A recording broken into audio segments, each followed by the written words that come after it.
Hey guys, Tim here. Quick unboxing today. Got a couple of items. One of them I actually already unboxed. I filmed a video for this, but I'm just going to go ahead and re-show off everything. That way I only have to upload one video instead of like two.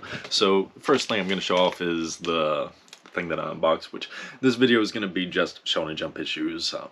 Been working on collecting those. Only have 1 year left to collect. Well, it's only like 9 issues that I'm missing, but I'm just going to buy like the final year in a bundle because that would probably be easier and cheaper than finding like the 9 issues that I'm missing. So gonna wait for a good bundle to pop up on eBay, and probably gonna buy that sometime by the end of the year if a bundle comes up online. Right now there's only like one bundle on eBay for the, I believe, year 2005 is the one that I'm missing, and that was like $90, and it doesn't have a make best offer, I don't think, and it's like $30 shipping. So really don't want to pay that much for a bunch of used Shonen Jump issues. Usually I don't like to pay like more than $40 to $50 for like a bundle.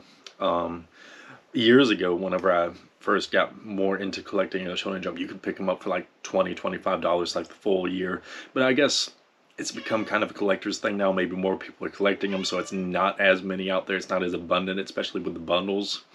That the price has gone up over the years. So anyway, we're going to go over, hopefully relatively fast, year 2007, which I already unboxed yesterday. I did a quick video for that, but instead of uploading that, I never got around to uploading it yesterday, so I'm just going to re-go through the volumes here, and we're going to count them down. Number 12, may as well put them this way, that way they're still in order. 11, with Ichigo on the cover. Pretty cool cover here. Let's see here. 10, which I believe they've reused this image before. I can't remember, but I think I've seen Super Saiyan 3 Goku. I swear I've seen this image before on one of the previous issues. I'm not sure which year it would have been, but could have sworn I've seen that image used before from Shonen Jump. This is a pretty standard cover. It's not really anything special. Doesn't pop off the page at you. Number 9. Number 8. This one's is slightly better. The colors match better, and this is number 9 is when they started using ads on the back cover, whereas every issue before this, it had the front and back is the same. It wasn't an ad or anything. It was like the same image. So you open it up, read it this way, and you open it up this way, and it says, oh wait, it's the last page. Turn it, flip it from the other direction. But yeah, this is number 8. Again, pretty cool cover on this one. Slightly better cover, I would say. Not as good on the color scheme, but as far as the image used, slightly more dynamic. Number 7. Make sure we're keeping these the right way. Number 6. Yugi. Yugi on the cover. Clash of the Ancient Powers. Wonder if this is like the final. No, it's not the final issue. But this one has Elemental Hero Ocean. Some of these still have the cards in them. Some of them do not, unfortunately. This one's a really good cover. This is actually a duplicate. I already have this one. It has issue 5, and this one is really cool because it has, let me get back to it, a chapter of Ichigo going Bankai in full color. Now the Japanese tankobon volume, the Japanese manga volume for this, kept all these pages in color, whereas the English volume did not. So this is the only way to get all of these pages in color in English is with the Shonen Jump issue. I'm sure you can read them online and stuff, but as far as the physical form, that's the only way to get it, because our English volume 20 Bleach, did not have that in it. And here we have volume 4. And my cat's going crazy over there at the door. Let me go over and get him right quick. Alright, and next up we have number 3, which is Gintama, which is a pretty cool one. Don't see too many Gintama covers, because when did it actually got canceled not long after this? Didn't it get canceled? It was either 2007, no, it's 2009, I believe, whenever they canceled Gintama. So like 2 years after this, whenever Viz went back and basically canceled a lot of stuff. That was the first like manga apocalypse. Whenever anime and manga kind of died out for a bit in America, you had Borders closing, you had Tokyo Pop going out of business, you had Viz Media canceling a bunch of series, you had Del Rey Manga, I believe. They shut down, and Kodansha Comics USA picked up shortly after that and picked up some of their titles. But basically, there was the first, well, maybe the second apocalypse of like anime and manga, where anime and manga kind of died a little bit over here in the States. Was around that time in 2009, which there would be like, there might actually be some like YouTube videos of people discussing that in detail and talking about why it happened, because it's actually pretty interesting. But I might try to do that one day. I'd have to heavily research it more than what I already have. So that would be something that would be really cool to do. But again, it's like no one really would really care about it or watch it. But that's really cool to know about the history of anime and manga in America in any way we have. Number 1, new monthly series. Yeah, Gintama, new monthly series. Whenever it got canceled like 2 years later, it was, what was it, volume 16 or 17, maybe it made it to 18, something like that. I'm not sure exactly. I'm trying to remember exactly when it ended. But it was like in the teens whenever it ended, because Katekyo Hitman Reborn ended at volume 16, I believe, which this is the Japanese volume, but that's another one that got the axe. Bastard got the axe. Gintama, Katekyo Hitman Reborn. There was some more that got the axe, unfortunately, at that time. But anyway, that's all of the previous package that came in, so let's get around to actually unboxing this new package. We have it in a Meaties box again. And that one was 2007, so this one should be 2008. Or was that one? No, wait. 2006 is what this one should be. So this should be some older issues again. Yeah, 2006 is what this one is. And that means for a complete set of Shonen Jump, the only one I'm missing is the 9 volumes that I'm missing from 2005. And then we'll finally have a full set. We have quite a few duplicates, because I've been buying them in bundles like this, like the full years, and I've already had like quite a few of like random volumes that I've picked up throughout the years previously. So I've ended up with quite a stack of duplicates for Shonen Jump, as well as duplicates of Yen Plus, which I finished that set. Got some duplicates of that as well. I'm just going to hold on to those for now. I'm not really sure what I'll end up doing with them in the future, because each one is basically the size of a small phone book, and they do collectively take up quite a bit of space. And I really wish they packaged these in a different way. The last package was also a pain to unbox, because it was also in saran wrap, so it's not ideal. I would have preferred like bubble wrap and tape or something, but no one really takes care. That was something that I discussed in the last unboxing that I didn't upload, was that Shonen Jump issues, if you're going to go for like a mint condition set, that's one of the reasons I don't care too much what condition my Shonen Jump issues come in, because it's impossible to get a mint condition set. Even off the shelf, whenever they was new back in the day, the print quality is so low, you couldn't get a 10 grading on any issue ever. Just off the printer, they was always bad and damaged, because the spines are always crinkled. It's always damaged at the top or the bottom. It's basically impossible to get like a grade at 10 scale of Shonen Jump issues, like the English or the Japanese versions, because I discussed this in the other video. Like the Japanese versions, you're not meant to collect weekly Shonen Jump in Japan. You're supposed to buy it that week, put it out the next week with the recyclable paper garbage. The quality is so low on Shonen Jump issues, you're not meant to keep them. They're not meant to be collector's items. You're meant to just read it, enjoy it, throw it away, and then later buy the tankobon volumes, and that's what you collect. But I do like to buy weekly Shonen Jump issues whenever I'm in Japan. I haven't done it.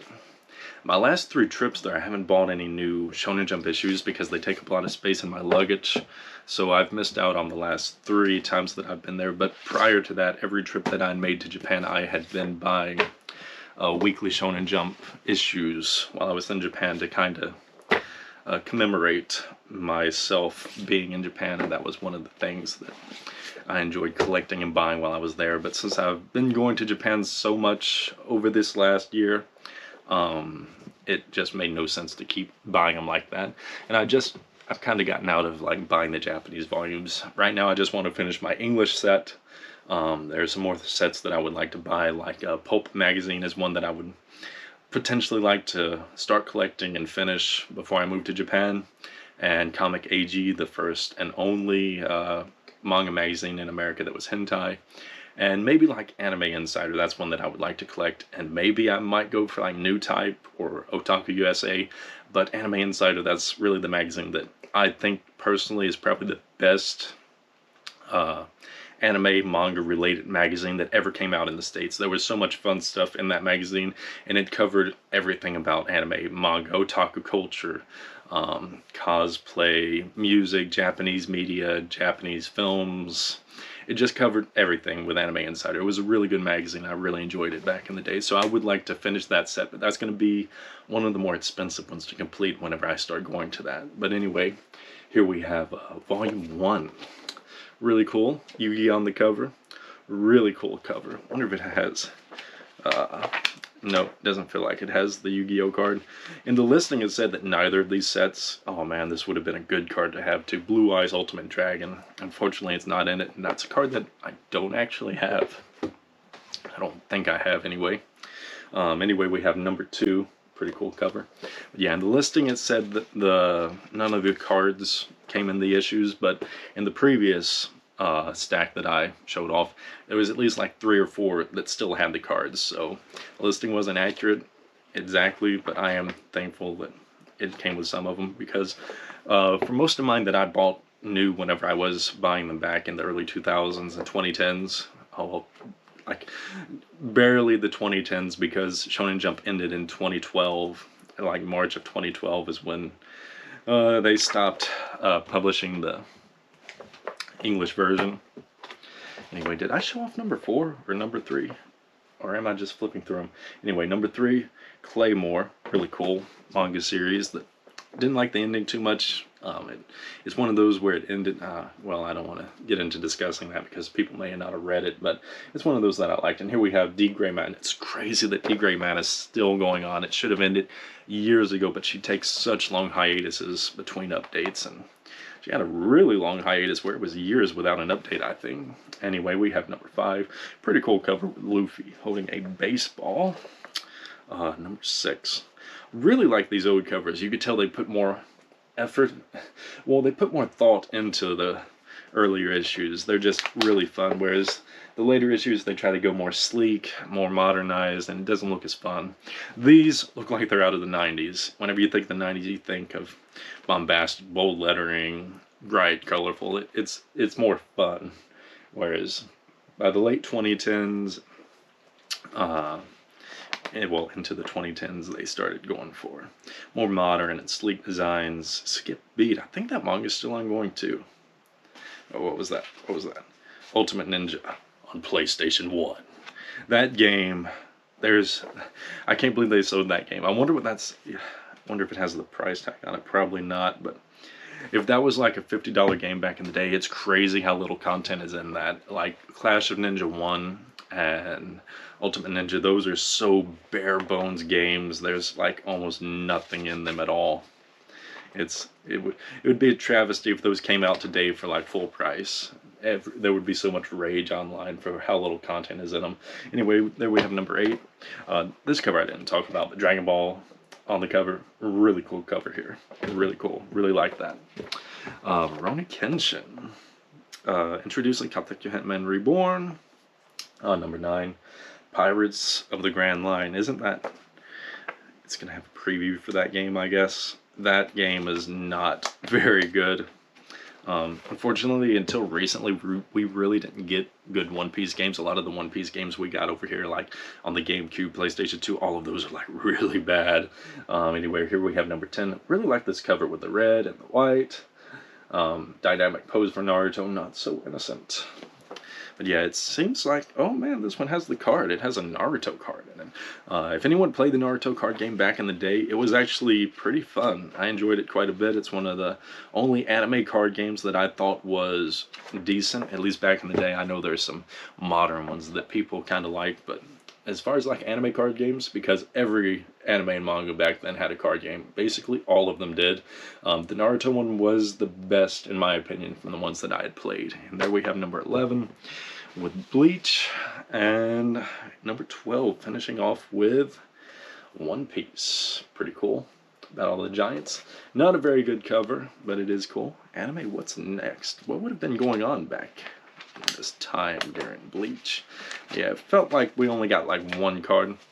Felt like we only got one card in that one, so unfortunately almost all the cards was gone out of that one. But we finished off 2 more years. We're only missing 9 issues, and then once I'm able to get those, do that unboxing, I'll probably try to do a video showcasing a full set of Shonen Jump. I believe I did videos for Shoujo Beat and Yen Plus. Don't know if I did it for the Naruto magazine, Naruto Collector magazine, but one day I would like to do, which I don't have many years left before I move to Japan, and then won't be here to make videos like this, but hopefully before I can go to Japan I can do some actual decent videos with decent production quality and go into the history of like these magazine runs, because I think they're really cool, and a lot of people probably don't have these full sets of these older magazines, so I'm probably one of the only ones that could actually show off and do a proper video with them. So yeah, I will see you guys in the next video. Later.